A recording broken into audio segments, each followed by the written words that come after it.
La voiture accélère.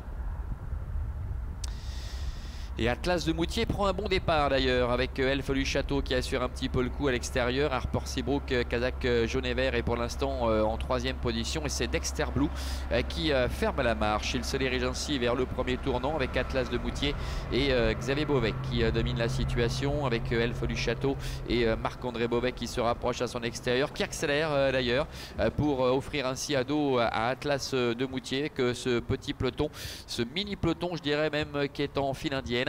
Harper Seabrook est en troisième position, Dexter Blue est pour le moment quatrième, des positions qui risquent d'être un peu figées ainsi durant un long moment avec Marc-André Beauvais qui contrôle la situation avec Elf du Château. Elf du Château en tête, Atlas de Moutier le grand favori est dans son dos avec Xavier Beauvais devant Harper Seabrook qui est troisième avec un train qui est très modéré maintenant. Dexter Blue ferme la marche. Il s'apprête à passer devant les tribunes avec Elf du Château qui a la tête et la corde. Dans son dos, le grandissime favori Atlas de Moutier, le numéro 3. Harper Seabrook avec André Humbert est troisième. Devant encore Dexter Blue. Allez, encore un tour complet à effectuer. Sous la conduite de Elf du Château, le fils de Caro, qui domine facilement les débats pour le moment. Personne ne vient l'embêter avec Atlas de Moutier qui ne peut rêver meilleur parcours, qui a un bon dos dans cette épreuve où le rythme est très peu rythmé. Harper Seabrook est en troisième position, c'est un peu comme à l'entraînement pour le moment avec Dexter Blue qui est toujours en position de lanterne rouge avec Ursula et Rennes.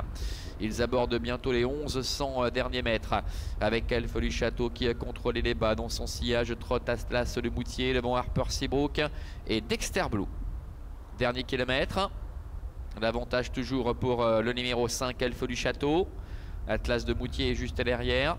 Harper Seabrook est troisième devant Dexter Blue. Bientôt le bout de la ligne en face.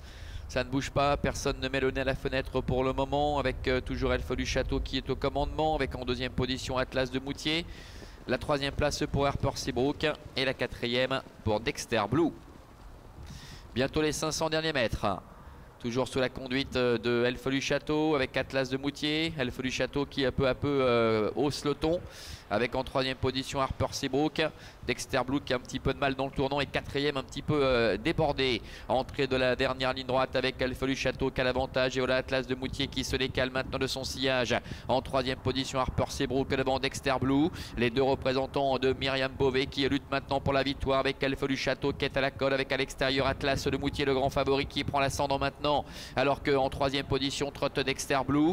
Atlas de Moutier comme à l'entraînement qui va dominer la situation. Le numéro 3 au dépend du numéro 5 Elf du Château. Atlas de Moutier sans problème qui s'impose face à Elf du Château. Tous les deux qui surclassent l'opposition.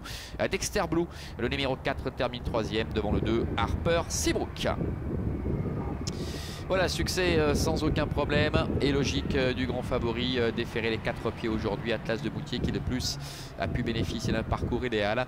Elf du Château est deuxième, la troisième place pour Dexter Blue et la quatrième pour le numéro 2 Harper Seabrook. On rappelle que le numéro 1 Isatina qui avait été victime d'un coup de sang le week-end dernier n'était pas présente ici. 3-5, 4 et 2 pour l'arrivée chiffrée de cette épreuve. On voit qu'il a même un petit peu de mal à l'arrêter à notre ami Atlas de Moutier, son pilote Xavier Beauvais.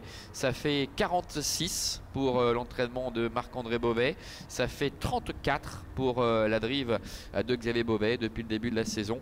Une année 2024 qui restera dans les mémoires évidemment pour la famille Beauvais. On les retrouve ici quasiment au bout de la ligne d'en face avec Elf du Château qui avait pris l'avantage à la sortie du premier tournant et qui a facilement contrôlé les débats avant de ne pouvoir absolument rien faire face à la supériorité du numéro 3 Atlas de Moutier. Dans les 100 derniers mètres, on voit que Dexter Blue, comme ça lui arrive parfois, est un petit peu braqué dans le tournant et concède ainsi un petit peu de terrain, ce qui ne l'empêchera pas néanmoins d'obtenir la troisième place. Ça ne lui coûte pas un meilleur classement puisque les deux premiers étaient vraiment largement au-dessus de la mêlée. Et Xavier Beauvais qui a pris tout son temps pour décaler le numéro 3 Atlas du Moutier du sillage de Elf du Château qui lui a vraiment offert un dos en or tout au long de la course et qui pour finir va dominer la situation vraiment très facilement, renouant ainsi avec le succès depuis le début de l'année. Atlas de Moutier obtient un 10e podium en seulement 17 tentatives cette saison. Et puis Elfo du Château qui ne démérite absolument pas. Alors on a encore un petit peu de temps devant nous pour la deuxième épreuve du programme, dont le départ est prévu à 10h22. En attendant, je vous propose de regarder un petit reportage qui concerne l'entraînement de Jean-Michel Bazir et de Nicolas Bazir. Ils vont nous parler de Gannet Banville et de Hooker Berry qui seront présents dans le Prix de Bretagne dimanche à Vincennes, suivi d'un petit tour de cours de Mathieu Abrivard. A tout de suite.